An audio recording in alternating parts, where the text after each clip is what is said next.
Comic Menu Podcast is sponsored by Realistic Comic Books.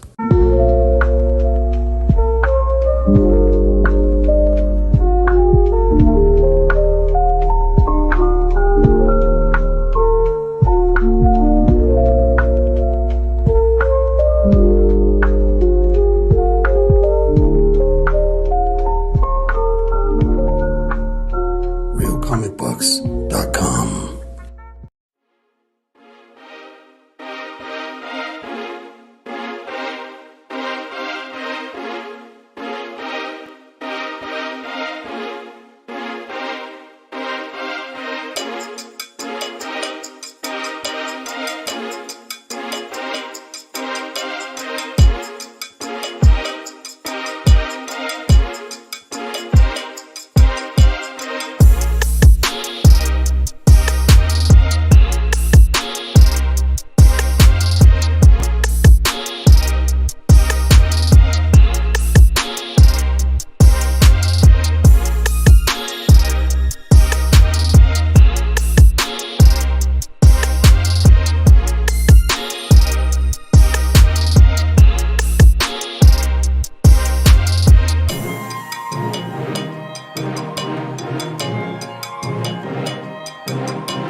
Yeah, look at that. I got a bunch of new tricks, boys and girls. That's right. You know why? Because I'm fucking smart. That's right. Oh, yeah. Like these the guys in the background there. All right. I see Aaron Fartling. That's nice. Very nice. Very, very, very adult of you, Aaron. Hey, everybody. Once again, it's another episode of the Comic Menu Podcast. Let me tell you, I always tell you, you don't have a fucking choice because you're staring at me. Every Tuesday night, 9:15 p.m. Eastern, you have a choice to be somewhere. And for some godforsaken reason, you choose to be here. I don't blame you. You know why? Because we have a fun group. That's right. As a matter of fact, let's introduce, and we got two new people to the podcast. You know why? Because we're talking about a hot topic. That's right. AI in comics. No, doesn't belong. Well, we're going to talk about that. Let's bring up the best color man in the business, my little Habibi. Oh, there he is. Well, hello. I apologize in advance for any network issues. I don't know what's going on. Yeah, well, that's what happens when when you get your internet from Ohio. Then we have Comic Sam, my brother. There he is. Barely made it.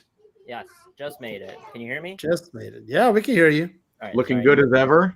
New setup, new everything. So. Oh yeah, I can see that. I can hear you and your 12 kids. That's good. Yeah, you're in the background. Sorry. Then we have my man, Ryan. Look at that. What's happening? What that? I pulled the short straw again. I should say Caesar pulled the short straw again. Oh, did you? Because I don't know. I think this guy right here, Mr. Aaron Fartling. That's nice.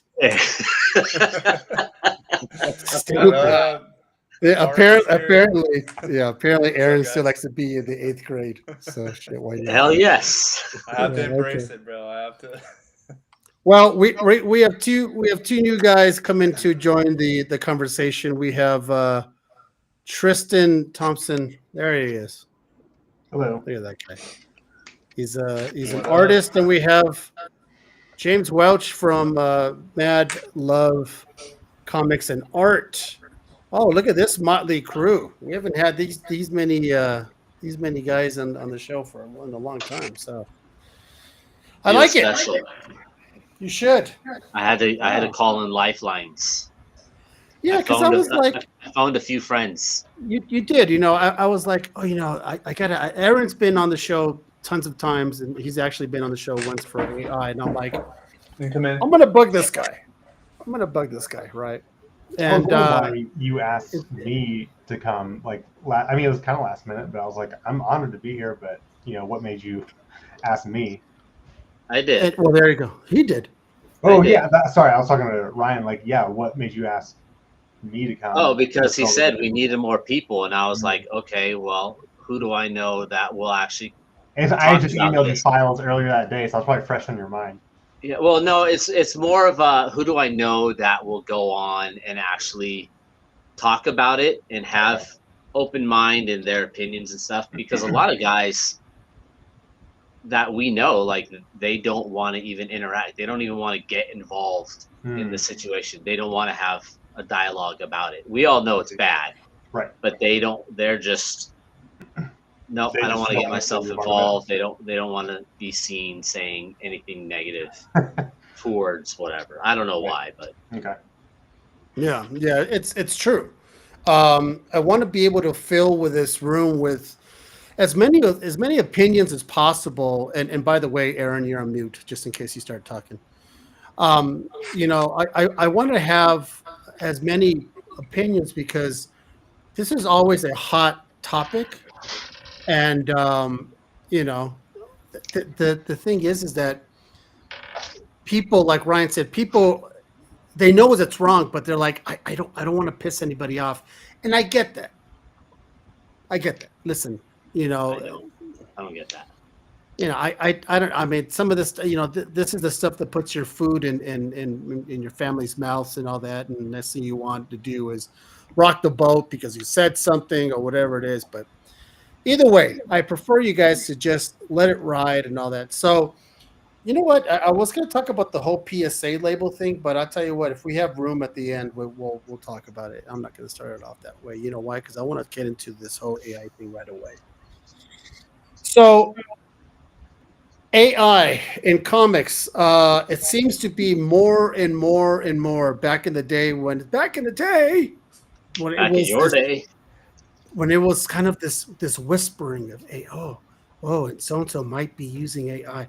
Oh, and someone tried to just selling a book on eBay and now it's like it's getting to the point where it is saturating the market. Certain platforms are selling it. The vendors are not telling people it's AI, and that's a pet peeve of mine. Nothing gets me more than liars. If you're selling an AI cover, say that you're selling an AI cover, because there's a lot of newbies in this community who are just starting out, and they thinking they're getting themselves an artist. And if come to find out, it's some 13-year-old kid who's just finished eating hot Cheetos and typed in a few things, and that's what he gets. And it's just bullshit. It's so devious. It's malcontent. You're making money off of typing and taking food out of the mouths of the families of the ones who put in their work. Everybody here put in work. Except for Dan and Sam. What I mean by putting in work, anti-work. I'm talking about you guys who either publish, but the three of you guys who've been drawing since you were wee little nards, doodling on your peachy folders or your fucking Trapper Keeper or whatever the hell you used to do, and now you're making money doing it. And all of a sudden, some guy next to you is rendering some AI crap, and everyone looks at their shit as the shit, and sees your stuff and going, that's all right. You know? Yeah. So let's go. I'm gonna go around the horn, and I'm gonna start with the artist first because I just kind of want to see what have you guys been seeing lately, especially at the cons. Now, don't correct me if I'm wrong. If I remember correctly, these cons are not letting anybody get a booth at all. If they even sniff someone selling AI prints at a con. So let's go ahead. So Go ahead, Ryan. I mean, that's a different situation. But yeah, cons. A lot of cons have put out their memos on social media as how they are not accepting AI art. If found, like, you'll be banned, all that kind of stuff. And there have been, like, we've all seen multiple shows that there were AI vendors there. I've been to shows where there's AI vendors there. Not everybody's going to get caught. Not everybody is vetted as well as can be. You can trick those systems so easily. Oh, we need to see what you're going to be selling. Cool. Here you go. Here's my company name. Here's the product I'm selling. I'll send you 10 pictures of different product I'm selling. That's what I'll have at my booth. When I get to my booth, I'm going to put all my AI stuff up. They might have gone through the vetting process completely correct, but as soon as they get there, unless somebody's going around booth to booth, they're going to bring in whatever they want. Has there been so they can people only do so much as far as that. Has there been people that go and basically rat on them, like they find someone who's yeah. I don't know if they tell the show, anybody from the show directly, but there are people that are not afraid to post that on social media, and then it's over. Like it just spreads like wildfire. Mm-hmm. What about you, Aaron? What are your thoughts of late? You know, with what's been going on, what have you been seeing, or has it been affecting your work? Yeah, I mean, I feel like honestly I haven't been following it like super close, but I feel like the last few months, I actually feel like there's been like a little bit of a shift where I feel like while people are still doing it, the shift, I mean, like I see more people standing up against it than embracing it, I guess. Like, whereas for a while when it was kind of like really hot, like, I don't know, a year ago or whatever it was, I feel like people were like not inviting it, but they were kind of like, well, it's like, it's the future, so just embrace it, kind of a thing, you know, or you know, we should experiment with it or whatever it was. But I feel like now, I think there's been a lot more people that I've seen push back against it, and I think the latest thing that I've seen with it that really was like super cool and encouraging was when Jim Lee came out and, you know, made his statement, you know, taking like DC is going to have a firm stance against it. And I was like, let's go, Jim Lee, baby. Let's go. You know, that was super cool to see. That was super encouraging.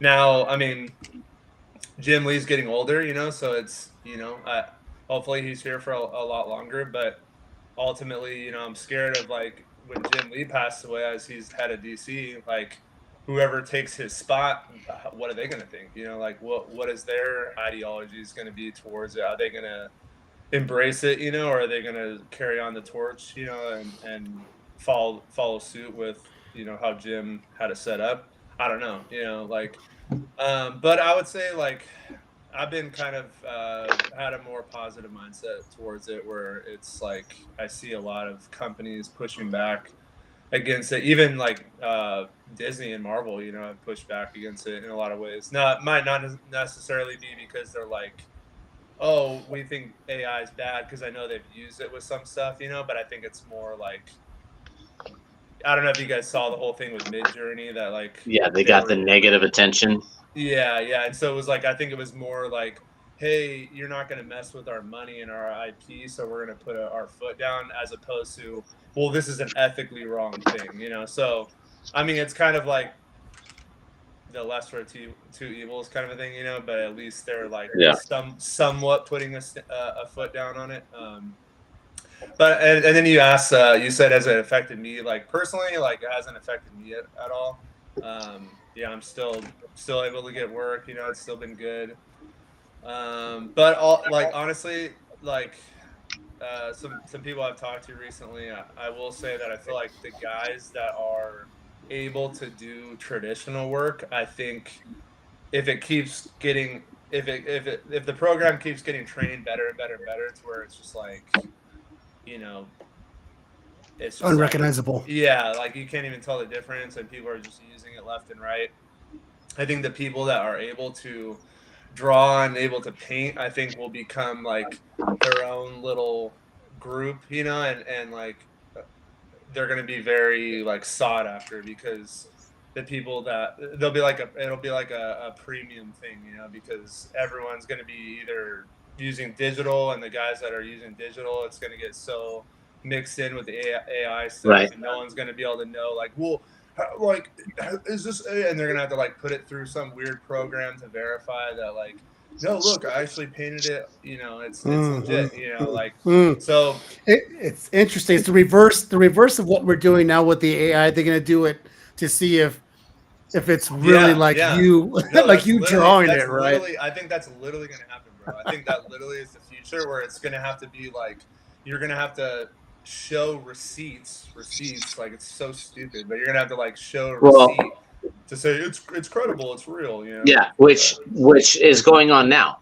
Like people are doing that now. Like Yeah. I myself, that self-published persuasion and con artist, when I'm hiring a digital artist, I have to ask, like, do Yeah. you use AI? Can you show me Yeah. work in progress? Can you show Yeah. me layers? I know James does the same thing. Like, can you show me your layouts, Yeah. the sketch, the roughs, the whatever? Show me stages of the process. We're doing that now. Yeah. Because if I don't know who you are, Yeah. like you don't have a Tristan, you don't have an Aaron, you guys already have your name, you have your reputation. But anybody new, it's Mhm. almost scary to hire him because we're like, I don't know this guy, I don't know his process. Is this real or not? Yeah. Right, because you may not have someone that vouches for them, right? Because a lot of times, if you ask Tristan or James and say, "Hey, do you know Cesar Morales?"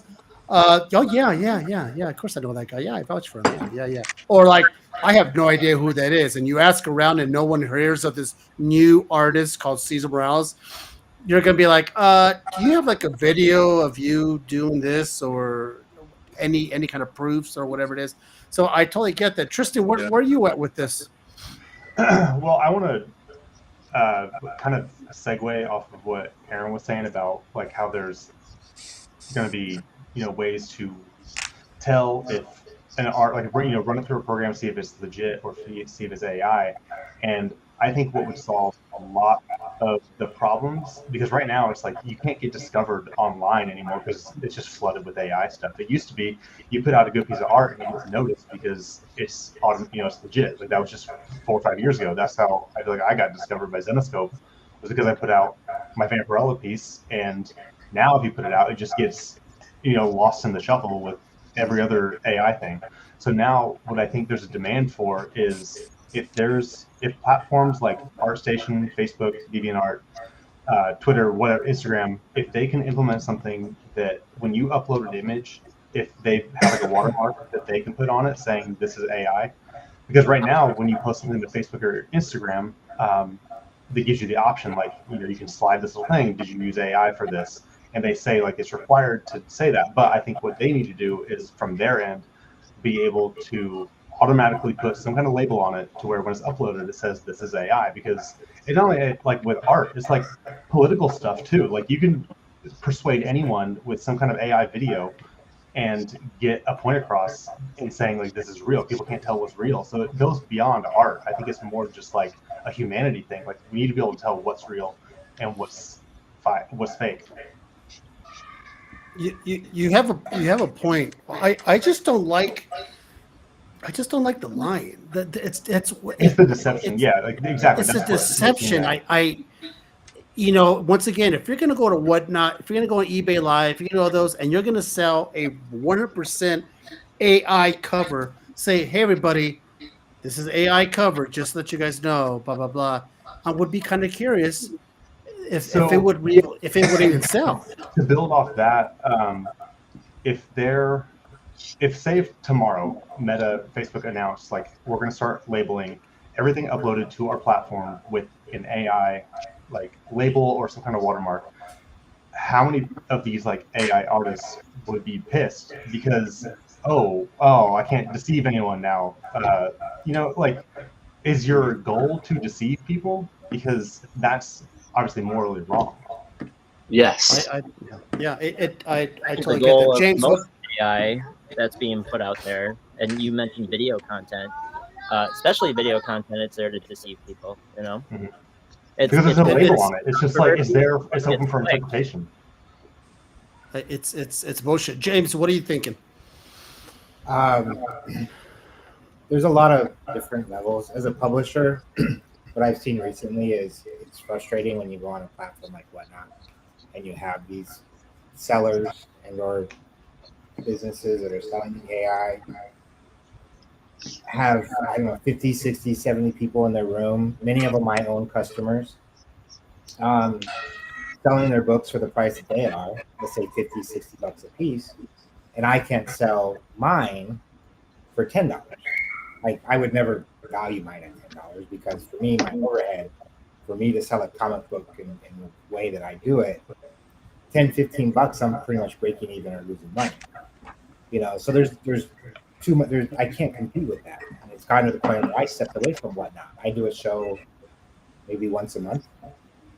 Now, I'm gonna pause you on that one, James. For those that are not aware, like this legit happened.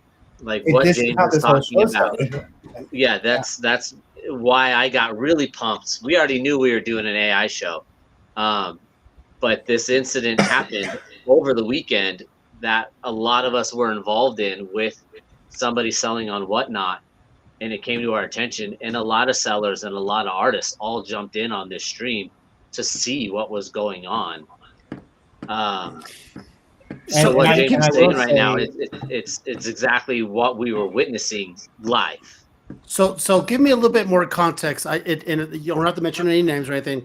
So what exactly was happening? Someone on a vendor on Whatnot was selling straight up AI crap for more than what it's worth. And the thing is, and the whole what it's worth thing, that's subjective. It's worth what someone's willing to pay for it. I could have $1 million art piece, but if no one's going to give me more than $10 for it, the value is not $10. Okay. The show, and the reason I jumped in because it's a company that's been around for a while. It's been known to sell stuff on eBay. That's AI. I actually what I found out after that show, let me go back. The reason I jumped in was because they actually were using one of my images that I published 2.5 years ago as an overly filtered AI. It was the exact same image. There was some differences to it. I will grant you that. That was done by a computer. So I jumped in and said my piece, and there was all those people coming to defend it, this and that. I ended up having a conversation with the new owners of that company because I found out that they're actually new. They're not the original creators of it. And to his credit, he said he was actually going to pull that and never sell it again. But during that show, a friend of mine was running his show who supports artists, who supports me. I know Ryan's worked with them. He was, an hour and a half in, not making sales, and then you jump over this 12-page book that's going for $60. Now, the funny thing was, and I don't think people stuck around for it long enough, after that happened or while that was going on, one book they sold 1 minute for $40. 30 minutes later, halfway, through this whole debacle, the thing was going for $60. So ultimately, and that's kind of why I think sometimes companies just don't give a shit about the drama or about, the negative side of things, because the negative side of things drive sales at some point. My biggest issue, and I have AI, I have a stance against AI. There's the theft side, there's the artistic side. I support real artists. I have art that I have paid for that I'll never release because it looks like AI. It probably is AI.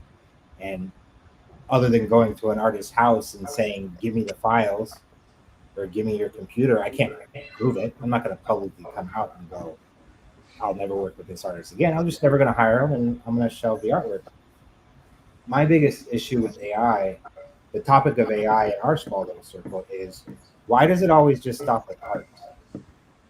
We had an AI, anti-AI company who's very vocal about it. But he made a post a while ago after that, where it's like, he said, if you're not using AI for business in certain aspects, then you're going to be left behind. Okay, well, are you against AI because it's just art? Or are you against AI in all ways? Like, what about the writers? If a writer said, I don't give a shit about your art, to make art, but I care about someone using it to write stories, Hey are James. they valid in that? Or is it, am I against AI? Hey, In all James. aspects. So I think you're bringing up a really good topic and a good point. I think it's important to focus in on the specific type of AI, and I think specifically what we're talking about is what they consider generative AI. Right. If you look Which- at generative AI, it really is like best next guess. Like it's taking a bolus of all historic data and it's giving you the next best guess based on other people's work. And I think that there's a distinction. That's how generative AI for writing is done as well. Yeah, Right, all right. across the board, right? I mean, all the above. I mean, I think the problem is if you look at technological advancement throughout history, like, I mean, look at basic things like elevator operators. Back then, they used to get you to the floor, and the buttons came out, and it got rid of jobs. If you look at lamp lighters, they used to go around lighting the lamps in the neighborhood, and then electricity came about, and that went away. I mean, these are just simple examples, right? This feels a little different, I think, because it's art. And if you look at art historically, right, art always served as like a window of the time. It was like it sort of expressed experiences, culture, what was going on politically at the time. There's context there, and it was emotion. It showed emotion of the creator. And when you now take that out of that equation, and you allow a computer to essentially use all the data to recreate that, it's sort of, I don't know. I mean, I don't want to just dismiss AI because there is good uses for it. But I think as it pertains to Right. art, it cheapens the art and it cheapens the whole experience, not just for the creator, which is detrimental to their career and livelihood, but even for the viewer and the person who respects art, because anything that you can get en masse in quantity, it just cheapens it. It's not It's valuable. counterfeit art, is what you're saying. Yeah, it's just not the real thing anymore. Right. Which is, I And- mean, that's why I've recently, I buy originals. It's pencil on paper. You can't, sketch covers. You can't argue that was. Then you get the weirdos that say, well, they traced it. That's how crazy you're gonna get. Yeah. But like, that's for me, is like, it seems like the topic of discussion with AI is always so very narrow focused on whoever's talking about it. But as soon as an aspect of AI that wouldn't affect them is talked about, they don't care.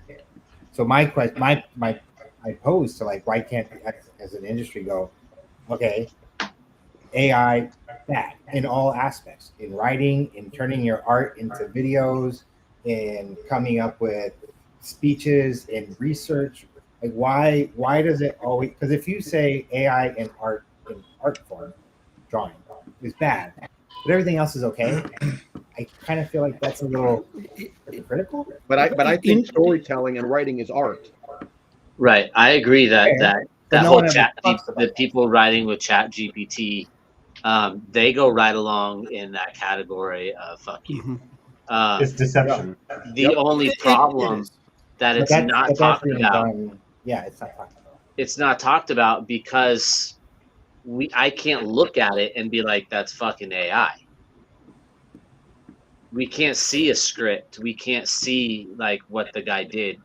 Visual art is easier for any of the artists here, and some just normal people to look at it and go, that's AI.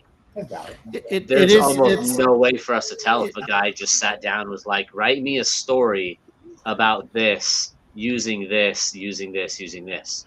Like, It's true, Ryan, because I mean anyone could go write me a 10-page story about a cover artist named Aaron Fartling who sits in the dark. They will give me a 10-page story of a guy named Aaron Fartling who sits in the dark, who's a cover artist. yeah, I'm gonna buy And- Aaron a lamp for Christmas. Please, I'm gonna. Yes, there you go. Oh, thank God, there he is.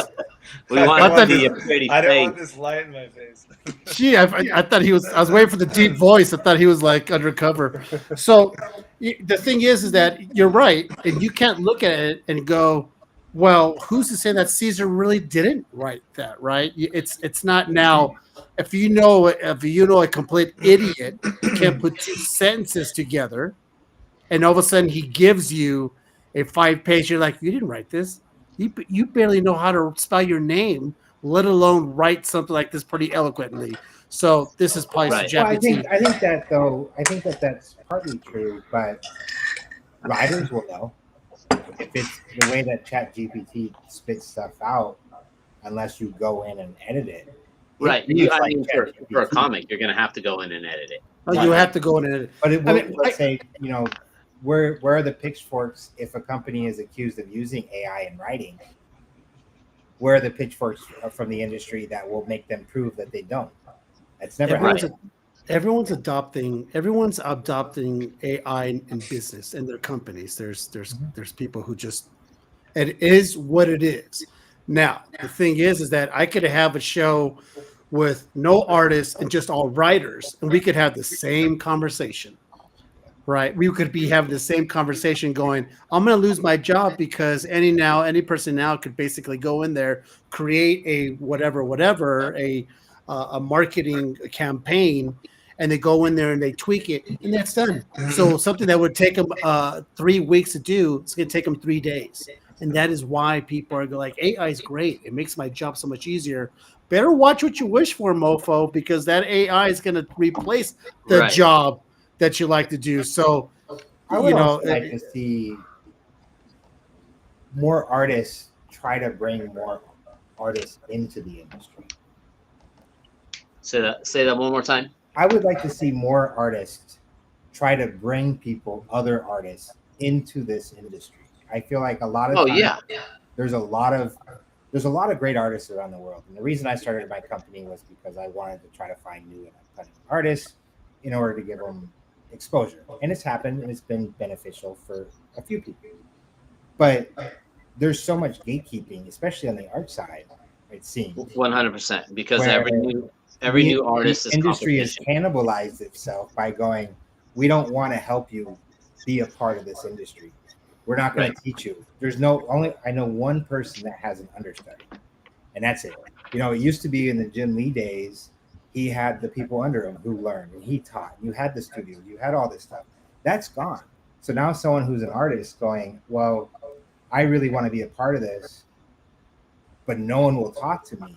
Well, then I'm going to turn to a short code. And that's just how it seems to have played out in some aspects, where this industry is there's artists now who they don't go down and drop and pick people up. Most of the artists there's a few artists that I know of that prefer to push people down. Yeah. And so if an industry is unwilling to lift people up within itself, you're going to have a negative side effect where, all the artists today, if they all died tomorrow, guess what it would be filled with? AI. AI. So let me ask you: Are you saying that it's the old adage of trying to keep that one person down so one day they don't over topple you? Right. That happens in any part of life. Yeah. It's unfriendly competition. Right. You And can do that without and AI. it's within, retailers, publishers, most of them think the same. I thankfully don't. This pool is big enough for everyone to play in, is my personal opinion. Right. You can see that with Marvel and DC. I mean, how many years did everyone fight Marvel's better than DC and this and that? And guess what's happening now? Marvel and DC crossovers again. It's all the same pool that we're all trying to play in. And the pool Not with the people wanting to use AI. Yeah. So James, I don't disagree with you, but I do want to make the point that like since the advent of AI, like it used to be, you know, other artists like felt like they're better than other artists depending on like what they drew. But now, like with AI, it's like a lot of artists are coming together. It's like, okay, well, here's the common enemy. Like, let's just all band together because we need to get rid of this, or at least like suppress this. What I'm saying is like, you have a great point, and I don't disagree with you, but I do think there's been some more camaraderie with artists because of the AI issue. Yeah, I would like, you know, as my side of it as the publisher is I've never had an artist go, "Hey, I have this friend who's really good. You should check him out." Mhm. It's always been, other than Ryan. Ryan, I do that shit all the time. Ryan does do that, but for the majority, and I, you know, in my short little 3 years, I've commissioned over 300 individual pieces of art and 250 cosplay photo shoots. So I mean, yeah, to agree with you, I'll say like I'd rather drown in work than hand off any work to someone else. Right, but as like that kind of proves your like, point, okay, well, eventually though, the collectors are usually the ones going, "Hey, I saw this piece of art. You should reach out to them." But every, you know, and the thing is, you know, I could look at the Whatnot show that happened over the weekend and go, well, the only way to compete with these people is to do the same thing, right? Try to get my prices down. The only way to do that is if I'm not spending what I spend on art, or to reinvent what I do and come up with a new product. Right, and that's where I'm going to say Whatnot did not, and I love the Whatnot like app, like I use it all the time. I draw on it all the time. I do like James, like I pop on shows all the time. James is always on my show watching stuff. I pop on random shows to see what's going on. And the thing I did notice from the time Whatnot started to now, you had a circle of independent publishers, myself, Marat Michaels, James, we had Goblin, we had SR Comics, Comic Connections, all these guys, and the list goes on and on and on, that were hiring artists back to back to back. Like, hey, I've got this new book I'm pumping out. Let's do this cover. Hey, I want you to work on Marat's Do You Poo. I want you to work on Kincaid's Con Artist. I want, you know, Tristan to work on, you know, Naughty and Nice for whatever. We want Goblin stuff. We want Mad Love stuff. Let's go. Then you had this circle of retailers that were buying from each other. Like, oh, I want Tristan's cover. Oh, I want this. Oh, I want that. How do I make more money? Oh, he charges me too much for a print run. I'll just create my own book. But I'm not going to create a book. I'm going to create bullshit to put on it. And then I'm going to hire artists. Oh, the artists still cost too much money. I'm going to throw some AI shit on there. Yeah, I mean, that's where we are right now. It went from people buying self-published stuff to I don't want to pay somebody a print run fee to I don't even want to pay for an artist. And Ryan, look at AI. Look at the nature of the generative AI in this context, right? Like, oh yeah, it was all the models that were created to facilitate the AI were built using other people's creations without their permission. They didn't go around and ask everybody, can I put your information in my model to generate AI? They just went and did it. And so now there's these models out there with people's information that was gathered without permission, pumping out reproductions, and not really good ones at that, of works.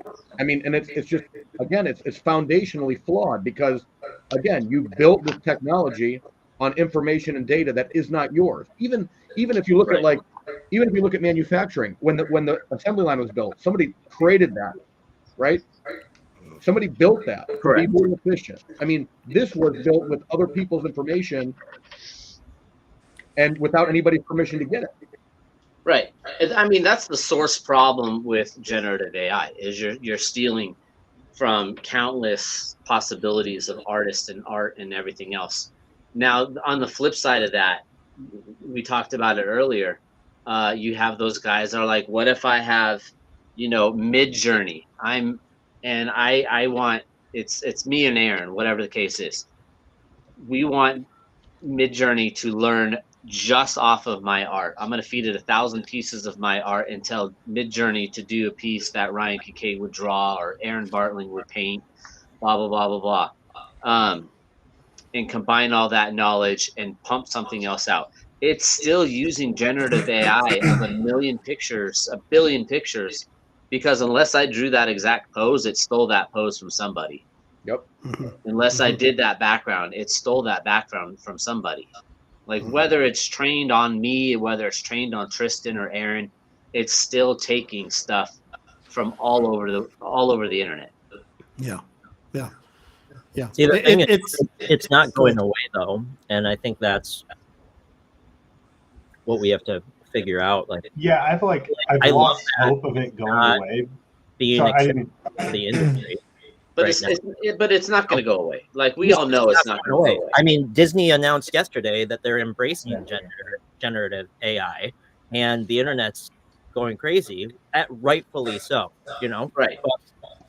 I the mean, you have government's to hurt that regulating stuff AI. where it They're counts. taking a stance to like definitely not regulate any of it right now. Like, Disney is maybe the first major company to say, "Oh, we're going to embrace it and use it in our content." I love the fact that Jim Lee, like I was at that panel when he said, "It's not happening. DC will never let it happen." I think more. I mean, it's concerning from the Disney standpoint because what does that mean for Marvel? What does that mean for Marvel Comics? See, Like, the only good thing is Marvel Publishing and Disney are two different entities. Correct. Like their own. But CB said the same thing. CB jumped on and was like, "No, yeah, we're hiring people." The only way we stop it in the comic community is the publishers and the self-publishers are the ones that say no. But you're going to have the guys that we know on eBay Lives and on the whatnot that they're going to pump out what they want regardless. That's fine. There's no stopping them. Be truthful about it. Be like, yep. Because you know how many times I've gone on and be like, hey, who's that artist? Oh, XX Collectibles. Yeah, but what's your artist name? It's XX Collectibles. Okay. Let me go look you up. Bro, you Yeah, do they take commissions? you have zero social media presence. Like, where does it show you're an artist? I'm an artist, bro. Artists fucking want people to see what they do. Every time we draw something, we're like, look at what I did. It's like if you're an artist, then can I get a commission from you? Well, I Yeah. think the part that what happens though, and Ryan, I think you started leading into this. If people are only buying, if 80% of the buying is happening with those companies that are pumping out the AI shit, the number of indie publishers and small publishers who are hiring the indie artists and this and that are going to have a hard time even staying in business. So I think, you know, what I only want to hire traditional artists or Right. digital artists that are vetted. But if I can't sell a book on Whatnot, if I can't sell a print run like I used to, Right. as a company, I'm not saying I'm going to turn to AI, but as a company and as a community, I think within artists and people who are against AI, how do we come together to either combat this in a way where I can continue to hire artists? Right. Oh, I agree with you. Like I 100% agree. The stream you and I were on, like one of their defenses was there's a market for everything. We're not hurting anybody. Yes, the fuck you are. No, you are. Exactly. How- exactly. You want to know something interesting? You want to know something interesting? The market, the primary market isn't even the product of the AI that's getting generated. Right? The old saying, if you're not paying for the product, you're the product. What really is happening with all these people asking AI for things is it's just accumulating information and data. And that's really the business that these people are in. They're taking your information and they're selling it off on markets to really make money. So if you buy, like, I'll give a good example. And I'm going to use a trigger word, Caesar, but don't exile me. I'm a Set it fan in the of corner. Studio Put it in the corner. Right? I like Hayao Miyazaki work. Now you can go, and it would have been a treat back in the day to like take a portrait of my wife and I and go and say, hey, could you draw a portrait of us? And I could frame that and have that forever. Well, now they have apps, so you can generate that in 2 seconds, right? It cheapens it. But you do that, you pay $2-3 to do it. It's relatively cheap. But they go and they're taking this data that you're pumping in there for that picture to be produced, and they're putting it out in the internet where they can sell it, all information about you, your demographic, what money you're paying, what you pay with, all you want data. So these people that think they're getting one over by using AI tools, especially as it pertains to generative AI, quickly get something created like art or stories or whatever. You think you're getting away with something, you're not. You're sort of stepping over dollars and save pennies, really, because they're going to sell your information. That's the real product. It's not what they're giving you in that picture.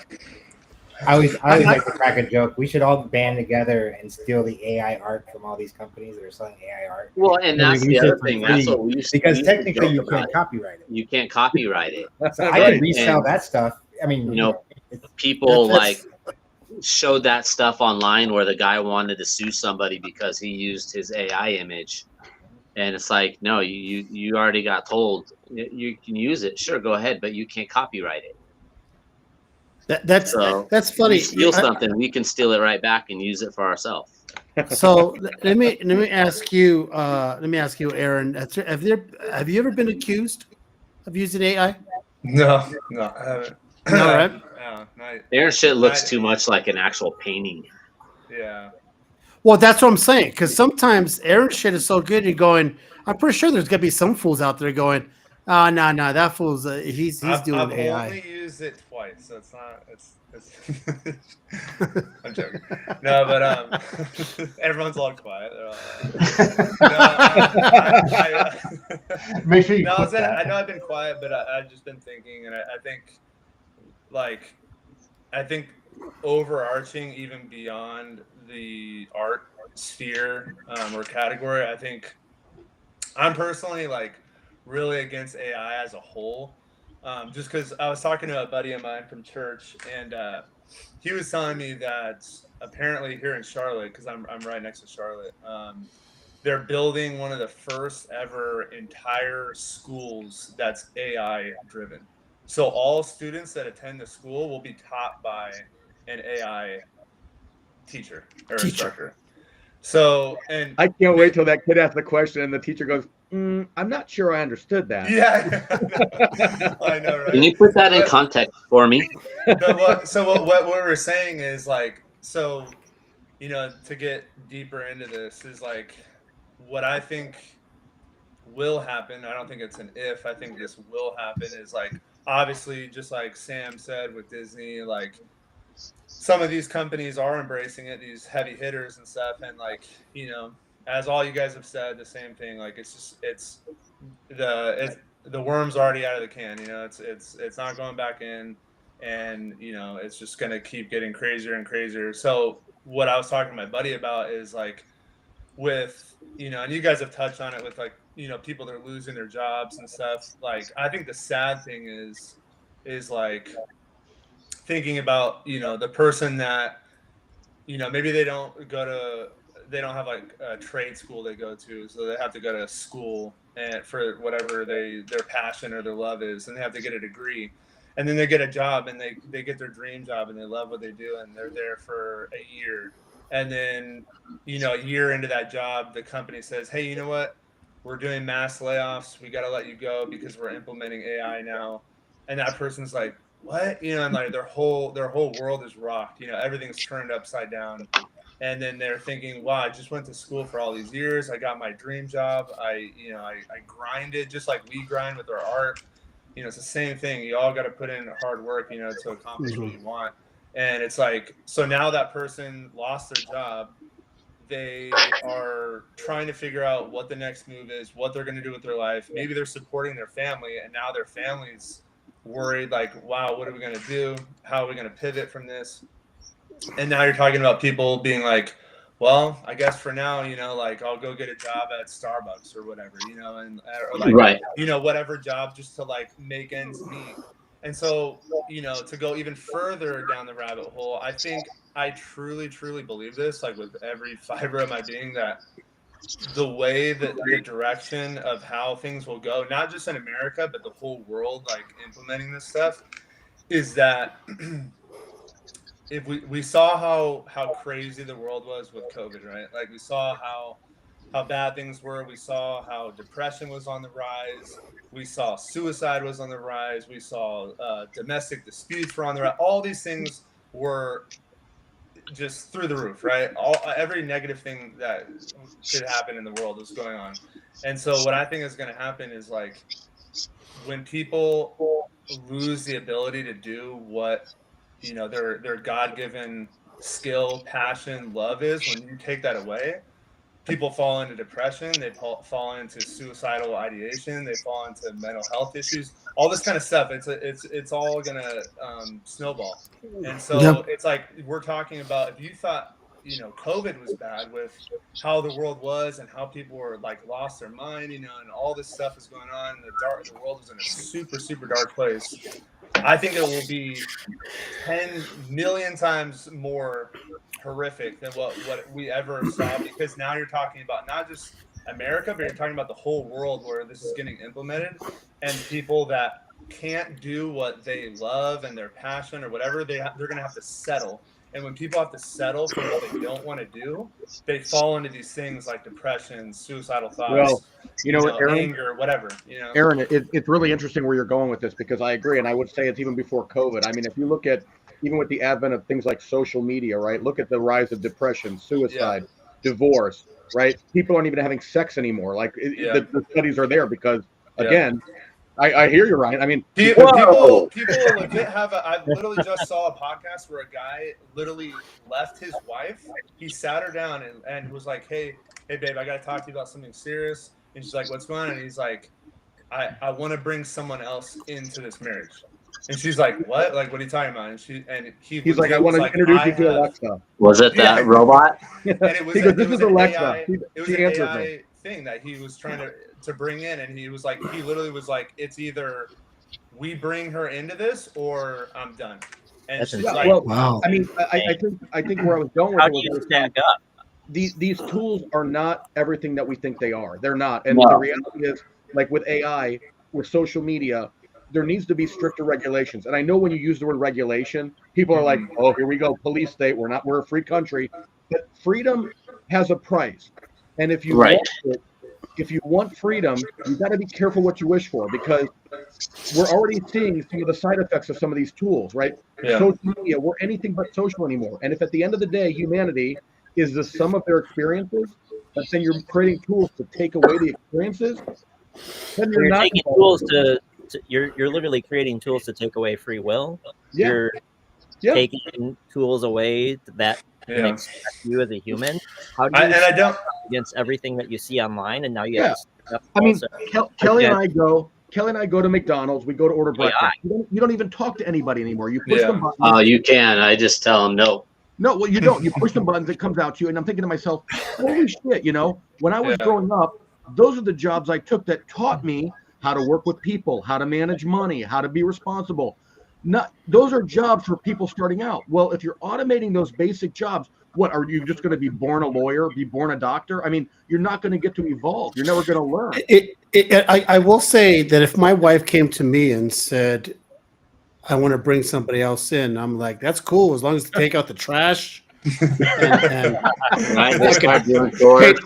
paint the hallway, you know, build the patio. So you have a point there, Aaron, and I didn't think about this till you brought it up.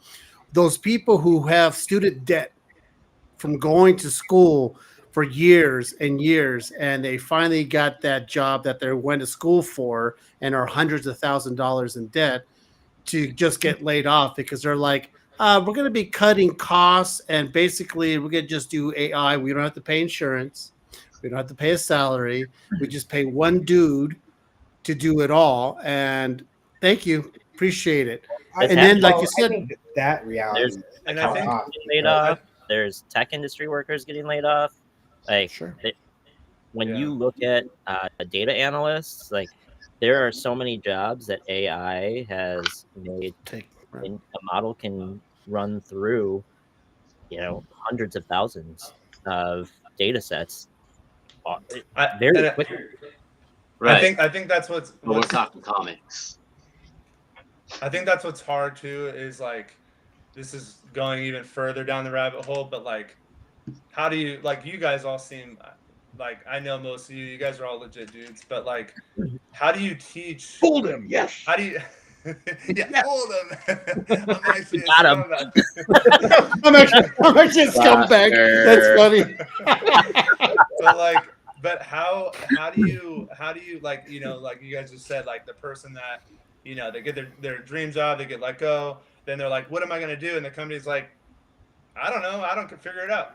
We don't care, because at the end of the day, Aaron, they're making not the my money, problem. they don't care. You know what's funny? And Caesar brought this up, and it kind of triggered a word in me when he said tuition. The funny thing is, the people that are supposed to be in charge of our liberties and freedoms, when they talk about things like school debt, what is the regulation they put in place? They limit the amount you can borrow. And you look at that and go, well, that's good, right? But what they don't do is they don't go to the institutions and make it more affordable, so that when you lose your job, you can at least go back to school and learn a new skill, right? They limit what you can borrow, and they make it sound like they're doing you a favor. You're kind of already starting with failure from the beginning, you know, in a lot of ways. Exactly. So Yeah, we went way off tangent. yeah, on that. and real quick, But it I know is we it. went way off I want to topic, pose but- a question real quick. I think this one is interesting because I saw a company that, you know, think about grading, one of the most inconsistent things we've seen, right? With quality of the grades that are Right. coming back. I saw a We post talked about earlier today that was a 9.8 of a book, and it had like 4 just disgusting spine ticks on a Silver Age book, and they're like, how the hell did this get through? There is there's a grading company in cards who is utilizing AI, and they scan the cards and it picks out every single flaw, and you get an accurate grade without human error. What are your thoughts on that? So here's you know, that's a tough one. That's where it becomes one of those. It sucks because as a person, like me against all that, I hate the idea of people losing their jobs because of that. You're also, how many machines do they have to run to do this? Whereas, you know, how many can they do a day? How many machines do they have to put into a building to do what the people in the buildings do? There's so many countless things for that. Now, on the flip side of that, the one complaint that I always get, that I always use as well when it comes to grading, is CBCS, CGC, PSA. I don't give a damn. They're all graded by people that have human error. Mm-hmm. I'd like to add on to that. So if there's an AI that can detect all these like tiny minuscule things in the cover, could the AI also detect that the cover is done by AI, and then, you know, put a label? It's like, this is a 0.0 because it's done by AI. So it's I mean, would I be wonder how they're analyzing, like if someone's going to be physical defect, cover, right? Are they utilizing AI to analyze, is this AI? Right. I mean, because if people they value kinda it have that it's to, done by human, right? then like, wouldn't that only be good for the graders to know, like, oh, this cover was done by Ryan Well, Kincaid, to so it's to legit. make sure they're not What are we to gonna make do? sure We're they're gonna not being utilize duped. AI to Exactly. vet Yeah. all artists. That's our project here. And this goes back again to those. This goes back again to the newbies who are just getting into this, and they get a book that they just bought from whatever, and they send it in, and they send it in to go get graded, and it comes back going, this is an AI cover, and you'd be like, fuck it, but I spent $300 on this thing. Well, don't buy thinking from it that guy was- again, because he's a scammer. Yeah, but now you're done. By now you're screwed because you're most likely not going to get your money back. So this company, I know where you're coming from, Sam, and that's hard. Because It is hard I'm because I against want an AI. accurate number. Well, No joke. don't I think want an you do accurate with number. comics, because like, how do you do that many pages? But with cards, it's interesting, and the company uses the videos of people who have literally continued sending the same cards in, like, crack the slab, send it in. This many went up to an 8. This many went up to a 9 or a 10. And they go, well, this is ridiculous. This card was just a 7. Send it in, and it comes back a 9. Like, Well, I think that's you the could level of human error. you could argue that some that companies company are has not done enough to create a standard within their employees to make it more consistent. Yeah, yeah. So they Yeah, use but if the them. guy didn't get a BJ the night before and he gets all fucking bent out of shape and he's Then you and he's have a second, third, and fourth person check the wood. oh yeah, but then now But then that it becomes requires too expensive, and now that it's too expensive. we're to talking hire now artists. now we're hiring more people to do a job that one person's supposed to do. You know, But like now what we, makes you know, a book a 9.9 versus a 10 versus a 9.8. I wish I knew. I wish. I I wish I know this I isn't, did I know too, this bro. isn't a, this And why is- do all the this is tens why come in the from very beginning I made the specific distinction about the type of AI and the application, because again, there are some good uses like reading biomarkers to find disease early, shit like that, Yeah, right? yeah. But Right. the reality There is are we're places for it. yeah, there's places for it. The reality is we're talking about comic and art, and in my opinion, again, I'm just an ass. I don't know shit, but the value and the beauty is in the inconsistencies. Like I'm reading a title right now that I'm literally waiting for the next volume, but the creator is ill and it's on hold. Will we get it? Will we not? I don't know. But Dude, I'm working on it. Okay, I'm working on it. but you know, I mean, He didn't say mentally. how much does it cheapen it if I can like just pump it out? Physically ill, Ryan, not mentally ill. Oh yeah, that's Well, you actually see the progression over time. Like if you look at my work from 10 years ago, it's garbage compared to what I mean, not all of it, but like you can see the progression in Yeah. skill that I did in 2015, like versus now. I mean, that's every single one of us. I look back at my own stuff. I look back at your stuff. I look back at Aaron's stuff from back in the day. I look back at DeBalfo stuff from back in the day, and I go, "Damn, I like this dude now back then, and look what he does now." Yeah, but back then it was awesome. You're your own worst critics. It was even awesome Right? back then. We're all our own worst critic. Yeah, Dominic did write something earlier that we were just Yeah. all too busy talking. Dragon Con had a huge event, like Dragon Con. I was not there, but I did see all the posts and stuff. I didn't see the interaction. I did see what everyone was posting, and as far as I know, like I said earlier, the person duped them with, "This is the artwork that I sell. Here's my arts." But when I get into the show, here's what I'm selling, and it's all AI stuff. As far as it getting escalated, to my knowledge, the person refused to leave because they paid for the booth, they signed the contract, they were let in, blah blah blah blah blah. And the show was like, basically, here's our contract that we Yeah, said so you broke the can't do. contract. Yeah, here's the part where we can't throw you out. You used AI.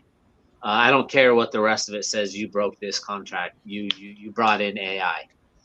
Yeah. That's as far as I know, but I do know from the moment it started to the end of the show and for weeks, that was everywhere. Same thing with Toronto. Fan Expo Canada had a big one where Bell company brought in basically a huge photo booth that took pictures of people, and they walk out and they were basically turned into anime, and it was all ran by AI, and people were like, "Yo, what the fuck? Like, this is a enormous, like 100 square foot area of a massive con." I don't know the outcome of that. I know a lot of heat went onto the comic director for whatever for reason. allowing it. Yeah, and he has nothing to do with like the show floor. Like a lot of artists came to his back. Like, dude, he's got nothing to do with that. That's the con. And seeing as they were sponsored, they might not have even known like that was their game plan to do. They're just here. We're paying this amount of money. We need this amount of space. Okay, good, go. But again, that's as far as I know. I know it was talked about. I know there was a solution to it. I just have no idea what it was. Dragon Con, dude got booted. I've been to many shows where people have gotten booted, from medium-sized shows to huge shows where somebody gets, everything taken down and escorted out. You can only do what you have handle on. I've been to so many small shows where the people running it are just running a show, having a great time. They have no idea that 3 of the booths they went by have girls in short shorts and tight tops, and they're doing nothing but selling AI art. Yep. Yep. Have you, Aaron? Have you been to a show where you've seen people get booted or closed down because they're selling AI? No, I haven't personally seen it. Oh no, you weren't there. You weren't in New York, right, with the Comic Mint? Yeah, I was at New York, but was there something that was going on at New York? So nothing bad happened to Comic Mint, but there was accusations on stuff Okay. either at Comic Mint, around Comic Mint, whatever. Yeah. And we all know Comic Mint. Like a lot of us have all worked. Aaron has worked with them. Yeah. Right? Haven't you worked with Comic Mint before? Oh yeah. They were like Yeah. I worked Like- with Steve for years. Yeah, they're great people, but accusations came up on one of the artists that they had there that it made everybody so uncomfortable they took everything down, even though Oh man. like we all know who those people are. Yeah. Now I can't verify or confirm if it was ever said like, yeah, there was AI usage, Yeah. but I know just the witch hunt of it made people leave. We know we've heard of certain big name artists that we all know who have been accused of using AI, and I mean allegedly accused, meaning You can't prove it, you can't not prove it. we can't prove it, cannot prove it, but there's a lot of people are saying there's so much evidence out there because either A, they're pumping it out so quickly, so fast.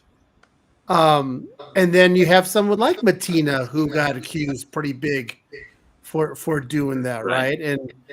And it I would think for a while there it kind of made his name into mud. Am I wrong or am I right? Did he kind of like quiet down for a while, then he kind of reemerged, or So he could yeah, draw. Matina's a weird story because he kind of keeps coming back every few years. Yeah. It seems like, and I don't know much about the stories except for first he got hit with swiping other people's art, and then it was like photo bashing or AIing things together. I don't think anything had to do with AI with him. I might have missed that, but I know people said no, you're right. I think it was it's like photo mashing stuff together. That yeah, was other that people's art. and photo swiping, like doing an exact pose that somebody already did previous to, like almost Yeah. exact. Um, You know, Now, and you know what? Here's the same thing. Like I get a lot of people that I see artists like if you get nailed with this, like fuck you, you're done, you're out. Like you should just quit, go find a new job. I'm not about that. I'm definitely about I done fucked up. Like, you know, whatever the case is, I learned my lesson. Like you're gonna have to prove yourself, but the same thing is like fucking drunk driving, running a red light, whatever the case. You go to traffic court and you get a second chance. I'm definitely not in with all these people that are like, if they get hit once, like they should be never allowed again. I'm anti second chance. One and you're done. Well, Dan, you're- well, if that was the case, Dan, you would have been gone a long time ago from the show. What if they're falsely accused? There's an artist that I published their first one, I think, and then Right. Ryan picked them up, and then all of a sudden now with Ryan, they got more eyes on them. They're really, really good artists. I Yeah. met them in Poland. They're Polish when I flew out to Ukraine, and they're freaking good. But they came into this world at this time where they're so good that they're AI. they got accused, yeah. But And it was a any battle. new person in the industry, if they don't have a Ryan backing them up, if they get that first accusation just because another artist gets something up their ass, It's tough. they're done. And that's just, Yeah. you know, for the most part, they're done. So when we talk about, you brought up, Caesar, I think, regulation. Is there a way that we can regulate as an industry, as a group of people, that isn't just like pitchforks and 100% not in every single level? Is there a way to regulate within us and ourselves that brings in new artists and doesn't scare them away, that are real artists, not bringing in AI artists, but real artists? How do we foster a better community so that maybe fewer people turn to AI? I think it's application based. I think you should, if you generate something with AI, you should automatically stamp generated in part with AI. Yeah, read that. Dominic is absolutely right. I did Yeah, hear about that. the craziest thing I saw at New York, a convention vendor using AI actually hit people with restraining orders and cease and desist just for calling them out. Right. Yeah. You shouldn't Yeah, have to. I've The seen that. application should print out like created with AI. I mean, some people might love that. Buy your AI if you like AI, but for the people that are buying it thinking it's not AI, it's false selling. You should discern that on the app. I mean, you're selling them counterfeit goods, so like you should be held liable for that. Yeah, but that's what crazy from that what they I got kicked out. from what I heard, and I'm gonna talk to the artist and James. From what I understand, one of the main reasons why known artists will use AI, it's because they're meeting a deadline. And they're needing to speed things up or Yeah. what have you. I heard that from an artist. Now Aaron is notoriously slow, so Aaron, go for it. Yeah, Tristan, you too. I just gotta say real quick, like these guys, like if Bettina or whatever is using it, like I think what just boggles my mind is like I'm so passionate against it and get so fired up about it because it's like it is taking all the hard work and the grinding and the years like out of us, you know, of what we put in. And so it's like it's almost a slap to your own face, you know, like the guys that are doing it, because it's like you've put in so many years to get to this very elite high level. You know what it obviously you went through the journey, you went through the mountaintops to get to where you're at, and then like you're just gonna settle for that. Like I think that's just what blows my mind is like guys that like fall off in that way, you know, instead of staying true to having integrity, having ethics, you know, and just staying true to like, man, I've earned my right to be here. Like I've put in the years, Right. I've grinded, and like I feel like I'd just be punching myself in the face by using that. 'Cause it's like 12-year-old you would kick you in the nuts. yeah, or a nut shot. Like it's like, dude, what are you doing? You put in the time. Like that's a disservice to yourself, dude. Like that's a and we all know you can't draw. integrity. Yeah. And we all know like, you can't. So just do it. Like do it. Stop being lazy, because you have the ability, you have the skill. So stop taking the easy way out. And but it's like I don't know. Like maybe people are just like losing their minds. Like, But is it as artists, as you guys as artists, is it sometimes the detriment of taking on too much work that you think you can do it, then you realize, holy shit, Well, that's a you problem. That's a you need to call your. That's your fault, dude. You need to call the editor and say, "Hey, I done fucked up." Yeah. Not cheat. Okay. Now I have seen where I know like so Aaron and Tristan's process and everything is going to be different than mine. Like they are already digital artists. They do digital painting and stuff. I have seen traditional guys like myself. Like I struggle with stuff. I've asked Aaron, like, how the hell do you paint like that? Like I've been trying to learn to digitally color my own shit for like 5 years now. It pisses me off. I don't understand it. If I could learn, I'd love it. Because traditional artists, J. Scott Campbell, guys like that are solid in stone, they're grandfathered in. They have an easier time. Guys like me that kind of got in this middle ground are fighting for our lives against digital art and then AI artists, because everyone wants the digital paintings and the hyper realistic painting over traditional looking art. Like it's getting less and less and less. So I'm trying to learn, but I do know there are other artists that were like, fuck it, I'm gonna take this in, and I'm gonna do it all by hand like I normally do, and I'm gonna have AI color this shit. I still drew it though. I can't, but I'm losing money, I'm losing work, I'm losing this because I don't have that digital look. So I'm gonna make AI do it. I have seen that, and they got burned. Like they were instantly just like, yeah, you're toast, dude. What about, and we've talked about this, but I want to bring it up because I want to hear I want to hear what you guys think. What about? Well, I'm sorry. Go ahead, Aaron. So finish, and then I got to take off. So I was just gonna say one last thing. Yeah, go ahead. No, I was just gonna say I got to go, guys. This has been an awesome conversation. But I just wanted to say that, man, I still, like a few years ago when all this, or a couple years ago, whenever it was, all this popped off, I still think that artists need to. I don't know how it would look. I don't even know how if it'd be possible, but if there's a way to do some type of artist union or guild, I still think that would be something that could be implemented. Because if actors are going on strike because their faces are going to be used in film, and they have the ability to have a union that will, it's going to legal. And as of now, there's no legislation or anything to really protect us. So if there could be something that could be implemented legally to legislation to say, hey, these artists, whether they pay a due or whatever, however that looks. Because when I was at UPS, we had to pay a union due. It was like $20 a month. I mean, any union you got paid due. So, Yeah. But I'm fine with that.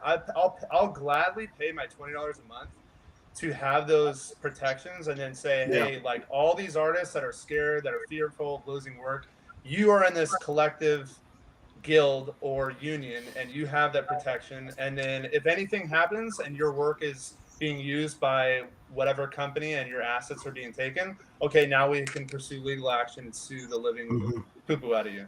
So I still think that would be something that is something to be looked at and could be a legitimate thing. I don't know how realistic it is, but I'm shocked. I'm shocked. I was gonna say I'm shocked there isn't one. I think I could be wrong, but I think it's been tried before, Aaron. Yeah. And artists are just basically like, fuck you. Yeah. They have a hard enough time taking care of things now, Yeah. but this is a different situation where that might actually be beneficial. Yeah. AI might change their minds with this. With this. Yeah. And if the comic doesn't have little, look for the union label. If it doesn't have the union label on it, it's crap. It's garbage. Yeah. Oh, I like where we're going here. Something to verify and protect. That's all I'm saying. All right. No, I'm all for it. Before you go, Aaron, I could be wrong, but Sam, you run the Exquisite Corpses groups, right? Yeah, Sam, me, you, and Aaron need to talk later. All right. On a different day. Yeah. I got an idea, Aaron, for that team up. Down. I'll send you a picture. Aaron, thanks, homeboy.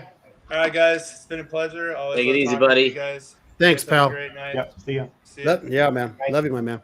I definitely think that's a great idea. I think another idea, that's to preserve people's livelihood and preserve paychecks. But if we wanted to make money, I think with the way society's going, we should create a drink called Brondo, because it looks like we're going in the way of idiocracy. Right. Truly. Oh, I mean, that's nationwide. We're already there, homeboy. What are you talking about? We are there. We're already there. So what? I This is can what I wanted only to deal with comics, though. I can't deal with everybody else's shit. so this is what I wanted to bring up, and we talked about it in the green room.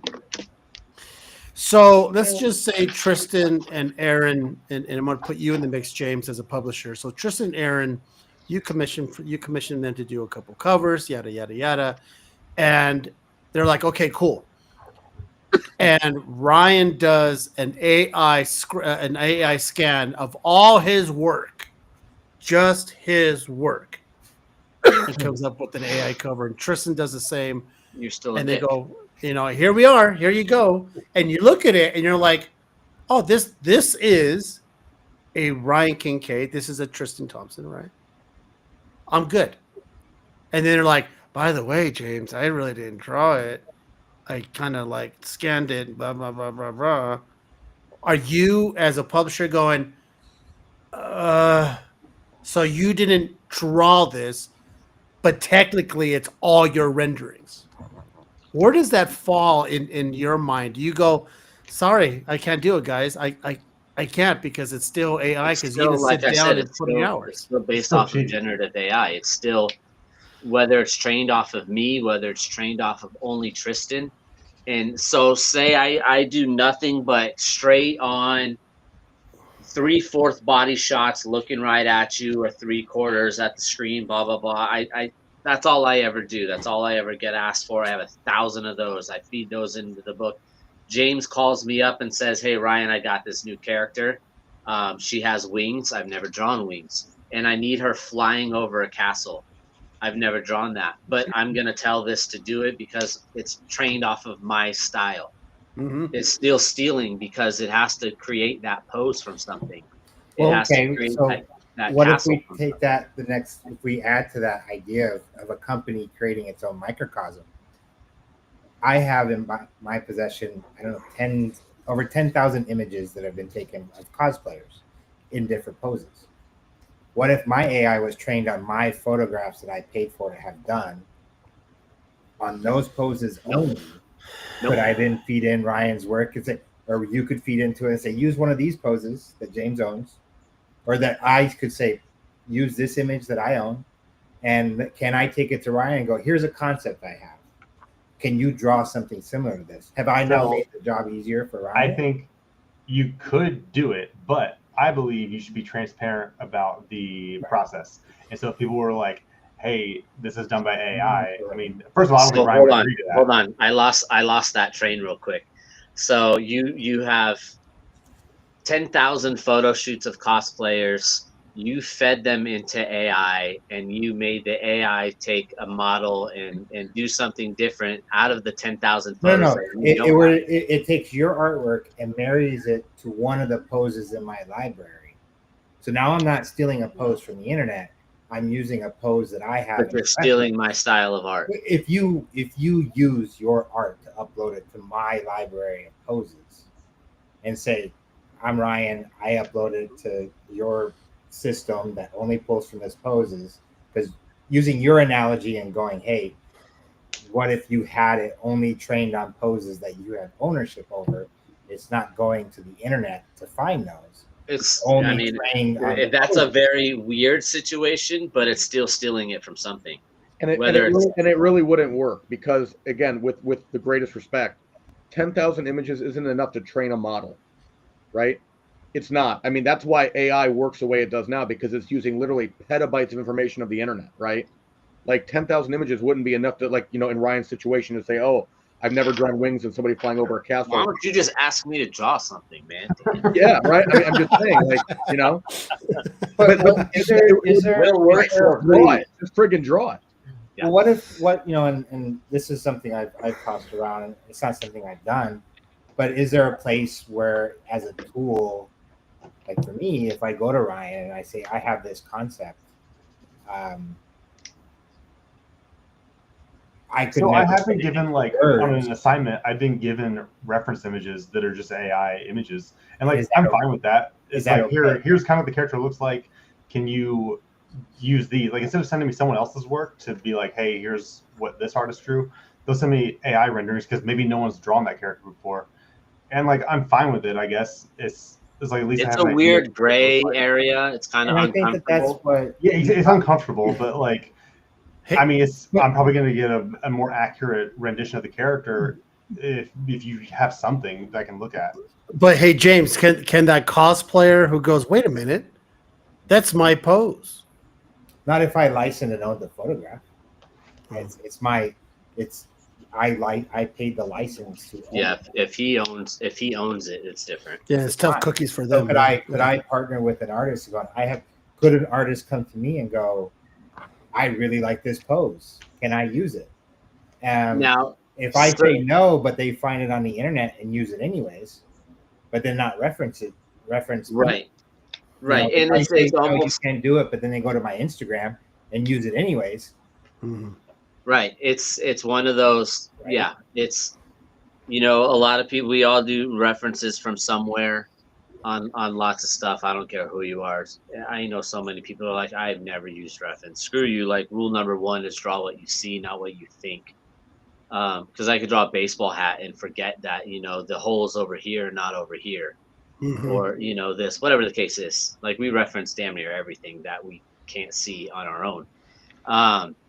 That's one of those, like, tricky situations of, I'm not going to say it's wrong, but you're probably going to get a lot of people that are like, I mean, that's on them.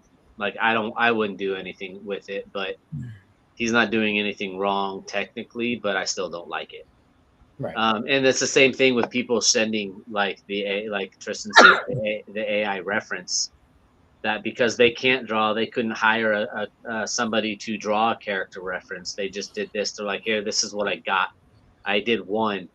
This is all I can go off of.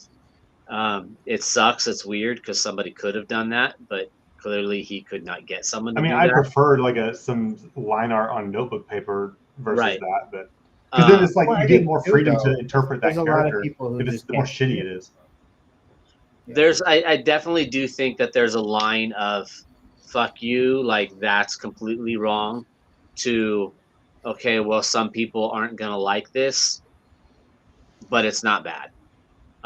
You're not publishing anything, you're not trying to make money off anything, you're not even showing anything but to the artist. Maybe after one or two, you don't ever have to use that AI character concept because now you have real artists doing it. You can get rid of it. It's weird. That's one of those gray areas. Like I'm not gonna fault somebody for saying this is the only reference I could do. This is the only way I could explain the character. Okay, I may not work on it, but I'm not gonna fault the guy for it. I'm not gonna go on social media and bash him. You know, speaking of social media, Sam, when you sell on platforms and have you see a lot of AI stuff being sold? Like, do you come across a lot like, wow, that's like total AI, or if it is, you just don't know? I am pretty. I mean, maybe I'm just unaware, but I didn't know anything about the stuff that was happening on Whatnot. I haven't seen posts on like my feed or anything of people I follow selling anything AI related, but that's also like my algorithm, you know. Not necessarily, because a lot of these guys have gotten slick. They don't post on social media anymore that this cover's available. They just go directly to live stuff. They're not like, hey, check it out. I got this new cover, and we can all see it on their Facebook page and go, that's fucking AI. Yeah. They're just launching it straight on their live feeds. Gotcha. Yeah. Yep. You don't want to get any pre-warning, right? I've seen people using AI to promote and advertise. I think that's it's not something I would do. The videos, the like, I turn my cover, I make it real. I don't like that. Like, I know it's all fun and games, but it's still that concept of why is this okay, but this is not in that creative field. To me, it's just not. Does it look funny? Yep. Does it look cool? Yep. Then hire an animator. Exactly. Yep. So that Dan, you're a reader. Would you pick up a book that's AI cover if you love the story inside? Nope. No, I won't do it. Like I said, I think to me, if somebody's a good writer and they're writing it from scratch, but then they choose a cheap way out for the cover, then fundamentally I don't agree with their values, right?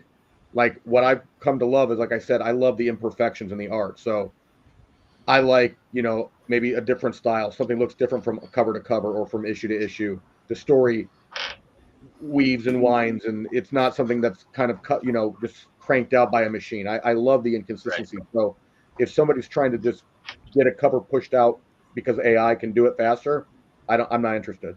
Yeah, I'm with you on that. Well, so Dan, you're like really into all forms of anime right now, right? There's a lot of anime starting to use AI for the background art. Makes me sad. Right? I'll be like, bye, because there's many that don't. So I'll just find something else. Yeah. So we're the minority people. Are we are. the minority in all this? We are, right? We are. There's the nexus of people that truly don't give a fuck. It just looks cool, man. Yeah, so they just buy it. They don't care because they can't tell. Yeah. That's going to be part of the problem. Is the next generation of artists are going to have a really hard time. That's why it goes back to my thing. Like every platform just have like a watermark when you upload it. It's like, hey, this is AI. Like you still upload AI shit to the website, but as long as there's a watermark, I think that would solve a lot of problems. Yeah, I understand. When I say artists, I mean like anybody involved in like the publishing and the creative arts, like writing, all that kind of stuff. Yeah, not just artists itself. Right. There's actually a handful of the girls that do cosplay for me that are video game programmers. they routinely have classes on AI and use AI in Coding. video game development and coding. Now, that only gets them, they said, about 60% of the way there. Yeah. Because then they have to fix all the coding, they have to do all this. And now AI will get better, but ultimately, at the end of the day, you still have to have someone double check it. Or if the AI runs into a problem, you have to be able to know how to test it correctly. Right. Yeah. Artists, I mean, yes, uploading a yeah. picture is an easy thing to implement. But when you talk about video game programmers, you talk about video game testers, writers, animators, not just animators. You have the creative directors that hire animators in order to do it. You have the publishers who hire the writers, who hire this. They're all going to be affected by AI. Yep. In a way that we can't really stop, but we have to figure out, okay, well, how do we create businesses that are as shielded from it as possible? And that's all the way from the very first person that wants to draw. How do we keep them away from AI as an art form? How do we accept them into the fold? All the way up to supporting one another, to now you're going to have, I think, one or two or bigger niche publishers where it's going to be like its own little indie. We only use traditional artists. We only use people that can reproduce their work in pencil. Well, now you have to go, well, there's a lot of digital artists that can't do that, but they're wonderful digital artists. So we got to include them. So it's the industry has to figure out a way how to shield itself from the top to the bottom.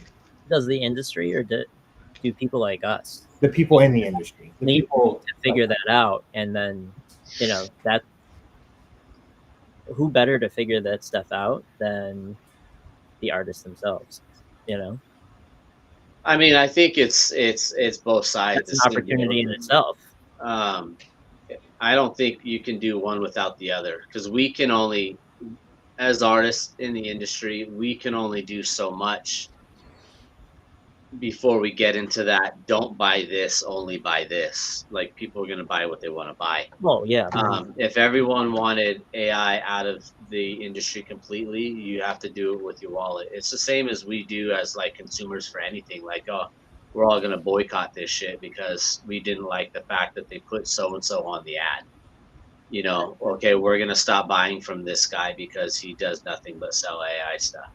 And I think there is an opportunity to figure out what does that look like. I think you all made a lot of really great points of, like, maybe there's a watermark, maybe there's something. I mean, the Comics Code Authority wasn't a thing. Yeah. I like Aaron's idea, actually. Like, there is literally an opportunity in front of all of us to go, how do you shape this for the entire industry?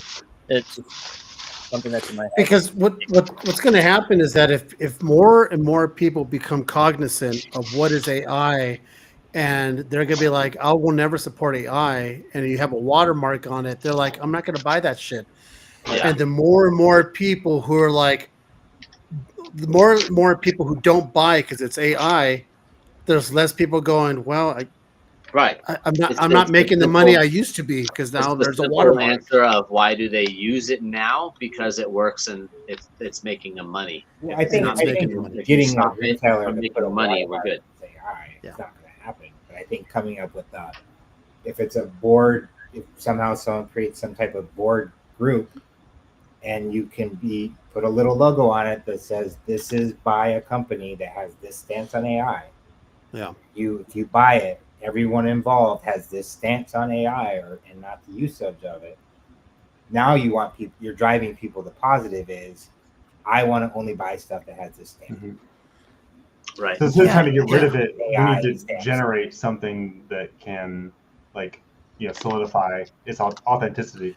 It's almost like basically the scarlet letter for an AI artist, right? Right. Yeah. You have that watermark. Right. You're like, oh, I tell you what, go ahead, knock yourself out, sell that. But if you place it on Whatnot or eBay or Instagram or TikTok, a little watermark is going to come up and say, this is AI generated. And you cannot escape it. You can still show it, but now. Yeah, knock yourself out. You can show it, sell it, do what you want with it. If someone gets mad at that, then you obviously know all they're trying to do is deceive. That's correct. 100%. There's a reason why people keep doing things because it works, right? So if you keep duping people, it's because you're making money and you keep on duping people. When what we as this generation of the comic community needs to teach the newbies who come in and ask questions, and don't turn them away when they're like, what is AI and how does it work and how do you know the difference? And I don't understand, because I think it's cool that Batman's, swinging from a building holding a sandwich. I just think it's kind of cool. Well, you have to kind of explain to them why so many artists, Why and it's so many not cool. creatives, why it's not cool and stuff, to make them, teach them, show them why we act the way we act. If we have shows on this topic, because or else they're just going to keep buying it because it's cool. And this new generation buys stuff because it's cool. Right. They don't give a Dominic, shit. I'm down. Look they at Dominic don't- comment. they don't care. I love the idea, Comics Code Authority, but no AI logo. Ryan, I would love to work with you and make a new logo for that. You can Let's put do it it. listen, people, if this shit takes off, you heard it here first, you sons of bitches. So it goes up to YouTube, so it's documented. I love the fact that these are the things that we as a community, me as having this platform to put this out there, and you guys to have the ability to do stuff like that. Something needs to be done, or else we're going to be having the same show again in a year. Oh, we will next year. In a year, and see where we're at now.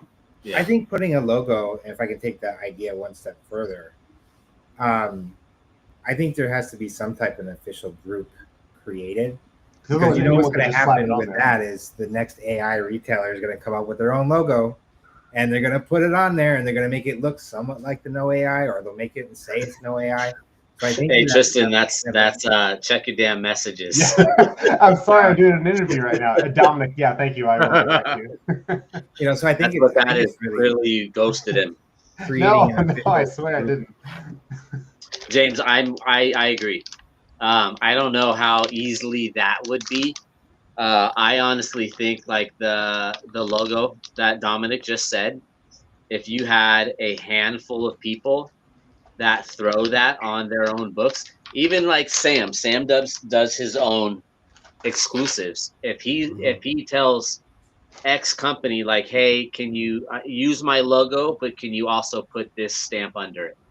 Well, yeah, if we can copyright that logo, then that way, if anyone else tries to use it that has an AI cover, like that's grounds for legal and action. use now we're talking, Tristan. That's Now we're talking, But right? you get enough Because people doing that, the future. Yeah. it's going to self-correct. People are going to be like, hey, what is this? Like, how do I put that on my covers? Yeah. Because what happens is it becomes a badge of honor. yeah, we're going to Right. send them all to James. James is going to vet through the process of making sure they're not AI. I thought you were doing the AR or artist vetting. Why do I got to be there? I got to draw shit, dude. I'll do my best. And I don't read. So He doesn't read. I love the idea of having this logo on these books, because people are going to want them to go and show kind of proof of this is not AI, right? My certification, shit is yeah. but my shit's good, right? I'm Yeah. one of the legit ones, right? And all of a sudden, if you have a book that's doesn't have the logo, you become that pariah. Right. Yeah. Oh man, you're that vendor who sells all that shitty ass AI stuff. What I think that's know. really the big thing is the vetting process, is because there's certain people, like there's certain artists that I have my feelings about them, but I can't prove it one way or another. Well, what if a company uses that artist, but they're friends with everyone, and I go and say, or if if the group says, no, you can't use it because I have my personal opinions of the artist that you use. That's where that whole Now you're you gonna have a group of people going, okay, well here's what are the yeah. guidelines to using this Oh, logo? you would have to vet it so hard Yeah. to the point That where would be in the future use when people actually like caught onto it so much that it'd be wanted that way, to where by then you already have a group that's like, well, we have to go through his work process because there's allegations, there's physical like We can pull them up on Facebook and Instagram. There's allegations against it. I may know the artist. I may know him personally. I'm pretty sure I know who most people are talking about. But if there's allegations, we have to, as a group, be like, hey, just so. Because if that became a legit thing, if comics actually adopted that no AI, comics code authority type thing, that's when publishers and stuff are involved. Yeah, but all it takes is one book to get out there with that logo, and AI's Right. in there. You thought you got it, but you didn't. Right, discredit but that's that. where you're gonna have like, and you're talking hypothetically, Yeah. way down the road for it to be that popular that they're like, oh well, we have to have the logo or it doesn't work. But I get where James is talking about. Yeah. As of right now, that's a great thing for like James to use on his products, Tristan to use on his products, me to use on my product, until it got to a different point. When it got to a different point, maybe it has to be handed off to the people that know what the fuck they're doing, that can handle that kind of shit. That's honestly where you probably have legal involved. I kind of think about in baseball when they do the instant replay, right? And you would have to have infutable proof, but they get to that overturn a call, right? And that's the whole thing. If the call is safe and you're doing it and it's so close and it's not enough to change that thing, it's going to be safe. I know, but even in European soccer, they use VAR and they still mess it up, right? I think I go back to what Tristan said earlier, and I think the tools themselves need to be built with, if you're using them, they automatically on the work say created using AI. I mean, until we get to that point, it's always going to be like CGC grading, right? You're never going to know for sure. Yeah. Or just See, Dominic's got some. Dominic's. You got some ideas, my man. Because he has some good ideas tonight. It's the AI detectors. We know a lot of people who use them, and it comes back, and once again, because the AI is getting so good now that where before I used to catch stuff, now I got to do a double take and go. Well, and it's not only that, but like people think everyone's so stupid. And here's the thing, and I used to love. I've posted some pictures that it's like, look, it's 100% AI. I know I did it.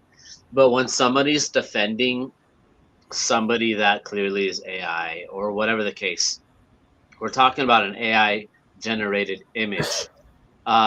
Tristan, you are prolific with Photoshop.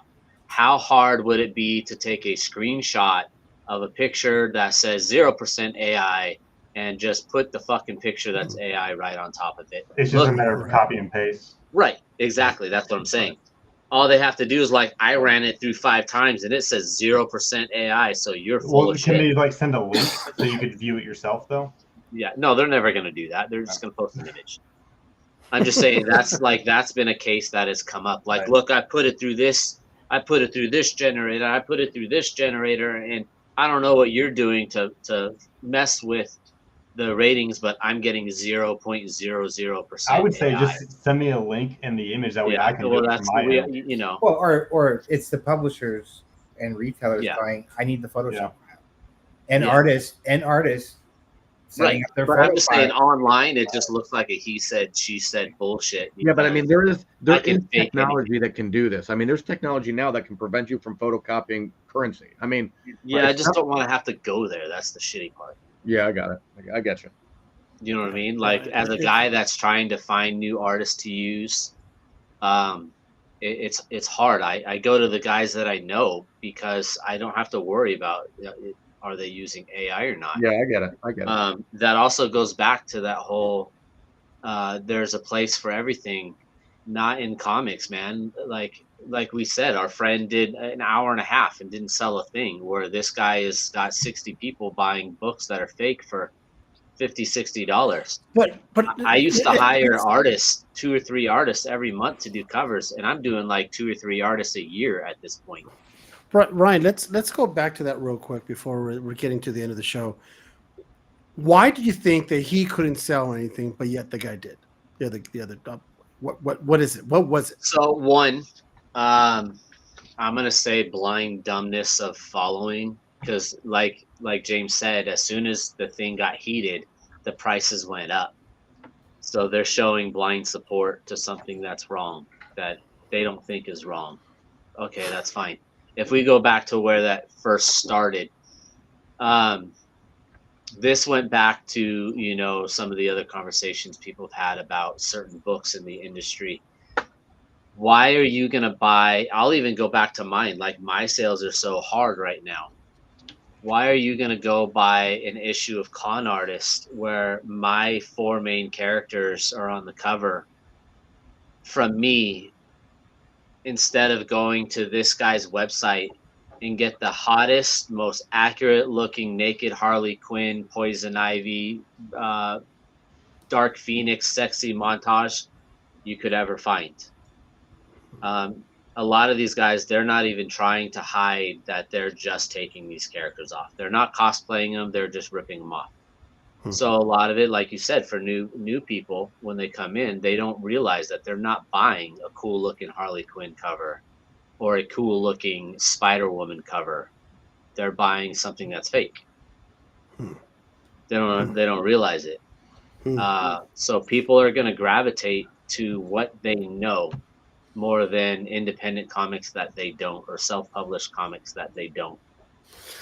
So it goes back to education, right? Right. And part of it too is this our friend has a couple original IPs. He's doing a show once a day, twice a day, sometimes 4 or 5 times a week. He's selling his product that he has in stock.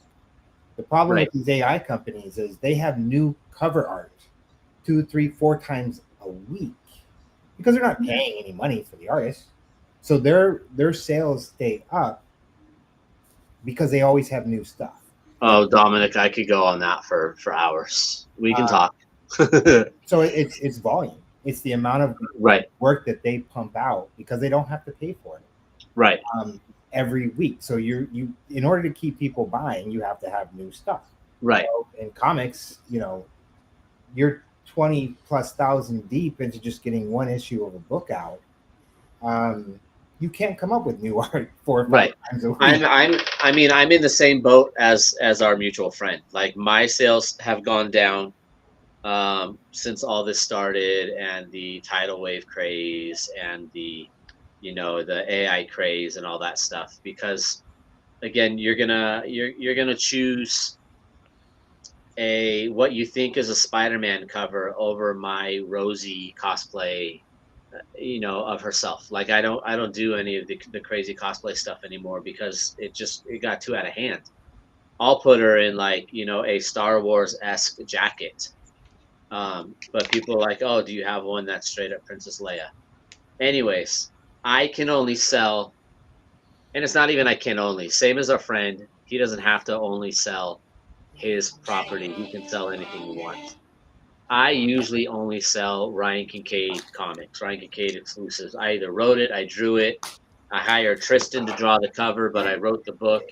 Either case. So I can only produce so many things I can sell at a time. Whereas normal retailers, Dan, Sam, you guys can go into your local comic book shop, buy $10,000 worth of shit, and sell it all day long. You have 10,000 different titles. I have 5. Unless I do other exclusives. Whereas when it comes to the guys that are only producing, like James said, we're producing our own actual book. I'm not just sticking 10 pages of bullshit in here and throwing it out and saying this is the next book. Like James said, it's like $10,000-$20,000 at a time. Yeah. Even if I'm recycling the same issue, like I do Persuasion, I'll put out an issue of Persuasion once a year if I'm lucky, because I write it and I was drawing it. I don't have that much time. So Tristan will do an exclusive cover. I'll do my own exclusive cover. I can still only pay for so many at a time, and I'm still only working at the pace that I can hire artists at, and they can finish those works at. You're still limited so much. So that also counts as, against on why we can only sell so much. Whereas if I did AI, I could have a con artist cover every other day, and it didn't cost me a dime except printing. I could do a persuasion cover every other day, and it didn't cost me a dime except for printing. Hell, I don't even have to pay to print it. I could put it on pre-order, and if it sells, then I'll print it. And that's why Somebody- I switched to a different product. I started branching out into doing other things other than the comic book. And Tristan, you should talk to James about what he's doing now. Oh, he left. No, he's gonna go grab it. He was talking about how he does the cosplay photos with the cosplay models. Yeah. I have a product, but these actually have really taken off. I now do 450-page hardcover collections. That's the safe one, right? This is the safe one, Okay. right? But this is a $300 product. This is what I wow. sell for $300. They've been flying off the shelves. This one is a 140-page book. I sell for $120, flying off the shelf. And I think that's because it's new. So companies and artists, anyone in a retail business has to go, okay, well, how can I use my current skill set to create something new in order to sell to a new demographic that might not have normally bought? And then maybe it comes back. I'm doing a lot of cosplay now because it is easier to work with 15 girls and they do all the everything for me. But when my original storylines come out next year, I'm gonna be with Ryan. I can only do one issue every 6 months because the investment up front is so much that you can't just pump these out. I guess I could do it every month if I used AI to do the panels, but I'm not gonna. Right. Yeah. Then that's the thing is if we did AI, if we cheated the system, if you have no moral boundaries, we could pump out a new issue every couple weeks. Every week if you wanted to. I mean, if you wanted to, yeah, sure. Yeah. Well, listen, everybody. This is as always, AI talk is always the talk of the town. This is never ending. We're definitely going to talk about this next year because shit, you know what? We're already in November, people. I don't know where the hell 2025 went, but I'm still looking for 2023. So I'm the wrong person to ask where the fuck things are at. So that being said, we're gonna go around the horn, right? And we're gonna say, have your people pimp your wares, your Instagrams, and all that stuff. Tristan, I just followed you, by the way, my man. Thank you. I'll follow you back as soon as I leave my phone. Yeah, you'll. And James, I couldn't find you, but you'll pimp it right now. So let's go with. I always go with the guy who has the least to talk about. Dan, we're gonna go with you first. It's true. I'm a boring guy. But I will say, We Caesar, love you anyways. I love you guys. No, I was going to say, Caesar, truly, I appreciate you put another great show together. I mean, really just a lot of provocative conversation. I think, as you said, it's going to continue to evolve. But I appreciate you always having me on. I guys, when you don't find me here on the Comic Menu podcast, you can find me over on Instagram at Tree City Comics. I always love sharing my adventures in all things comics and pop culture, and including my weekly New Comic Book Day post tomorrow. I'm going to pick up some books and write about a few of them that I'm reading. So I would love to connect with you there, and we can discuss, have opinions, we can connect, we can, just talk about all the things we're passionate about in this genre that we love.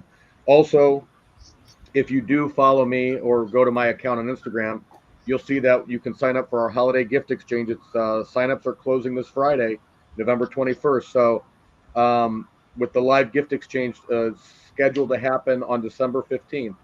So we've almost doubled last year's participants. And I'm telling you, people were messaging me afterwards. They're like, can I get in? It was too late because we already did the pairing. So don't be left out. It's a fun gift exchange, $25 limit. You get paired up with somebody random, and we share it live on Instagram. And it was always a good time. The things that the creativity and the things people do, it's just amazing. It really is. And it makes you really appreciate our community that we, continue to build and connect with people all over the place. Right. So take a look at that. Sign up before Saturday. Friday, it's closed. So Friday the 21st. And then the last thing I just want to say is I'm planning on being at GalaxyCon in Columbus, Ohio, the weekend of December 5th. if you're going, DM me, right? I'd love to connect with you there. Let's talk and chat, and let's share the fandom, right? We're gonna see Ryan there. We're gonna see Tristan there. It's gonna be cool. So if you're planning on going, let's hook up and just meet each other face to face for the chance we get. And that's it. I don't have anything else to talk about besides that. All right. Well, Dan has become one of my good friends, one of my favorite people in this community, and I usually give him a lot of shit, but I truly love that guy because of Love his you, dude. stupid glasses. Yeah. You like Dan. Okay, now we got. Where were you? I'm gonna try to move him up here. Here we go. Sam. Hey, everybody. Caesar, thanks for having me. As always. What an incredibly insightful conversation. This is only the beginning.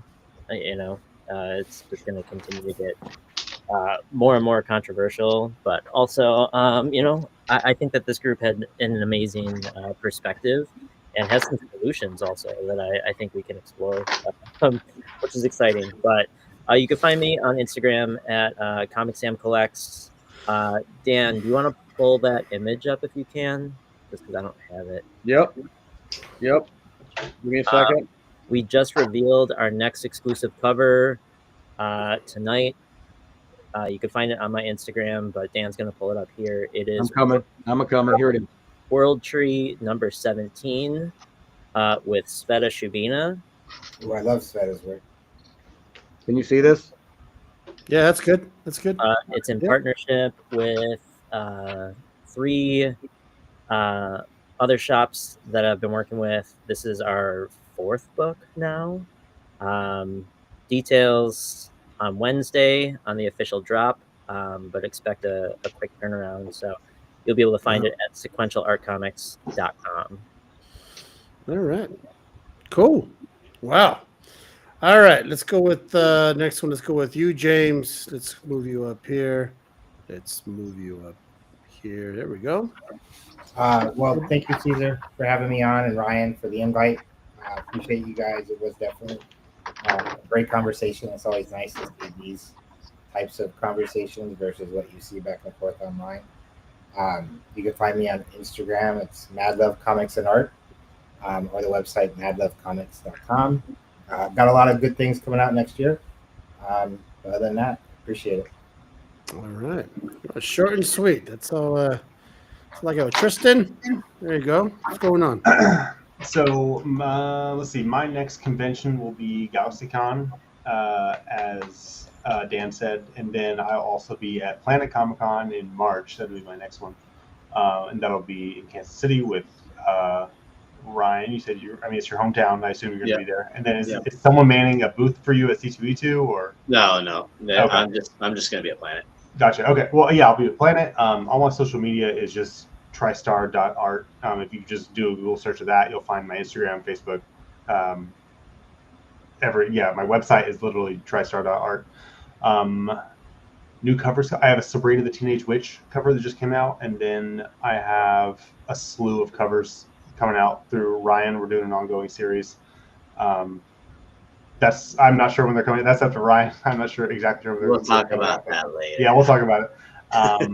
And then other than that, I think that's it. Yeah, thanks for having me on. This is a great conversation. I'm glad we got to tackle some subjects, and I think we came up with some pretty cool solutions as well. Yeah, absolutely. It was a pleasure. All right, Ryan. I got nothing for you. Just skip me. Okay, that's good. I will be with Tristan. We're both going to be at GalaxyCon in Columbus. You can find me there. Tristan, as Dan said, Dan will be floating around there too. We should have some cool new books at that point. I think we have a Darkness #1 dropping right at that time. We have a Exquisite Corpses cover dropping this week, so we'll have them at GalaxyCon Columbus. The cool thing about GalaxyCon Columbus is they will have on-site grading, so we can have some fun stuff going on there. Other than that, man, I'm still working on covers. We're still pumping out Persuasion, still pumping out Con Artist. I got a show coming up with PCB Hobby through eBay Live that we're dropping a Shredder, a Beneath the Trees Where Nobody Sees, and a Heat Seeker cover, I think, all in one shot. Wow, that's one That's a busy lot. guy. Don't you have What? an original art, like crazy whatnot show coming up too? I do have a sketch sale coming on December 12th on Whatnot. That will probably have about 60 sketch covers done, like the one I just drew tonight. Your colors are so smooth. I don't know how you do it, man. I'm telling you. I can color traditionally, but I can't color digitally. So, you know, I take the tradition to the digital. you will tell that to the consumers. Yeah, I feel you. You know, it's kind of funny. Well, I shouldn't say funny, but Ryan has become one of the. What his art is just. It's incredible. You know, we've had shows where Ryan and Aaron drew for charity, and they were drawing live, and people were bidding on the books. And just to see what they do as they're just shooting the shit, and at the end they come up with this magnificent piece. And if I had their talent, I swear I would have so many. My life would be boring. My wife might be watching this. Yeah, All right. you draw a lot, bro. I just caught myself. All right, guys. So if you need a promo, if you need a voiceover, I'm still that guy. Go check out the my Instagram. You can do it. The real Dracula's Wolf. I'm still working on my slab and figure reels. Tristan and James. James, I finally followed you, so go ahead and follow me back. Check out my page. You'll see my slab and figures. I do reels for that. Sam, you should have hit me up. I could have made a reel for your thing. You know, I didn't even know it. We were dropping it this week, so Yeah, I'm in the same boat. some of this Okay, stuff wow. just happens like that. It's crazy. So James, Tristan, if you don't know, I do voiceovers on Instagram. So if you need anything, let me know. Definitely. All right, that's it, guys. That's So, always yep. creepy. That's it. Everyone loves it except for Ryan. Ryan always finds it creepy. Creepy. He reminds me of like the commercial that they would try and teach kids to stay away from that guy. Do You don't not have a get white in the man, van do you? with that man right there. Hey, little boy, I'm looking for a Yeah, dog. see, fucking see, Yeah, that makes it creepy. dirty dog, dude.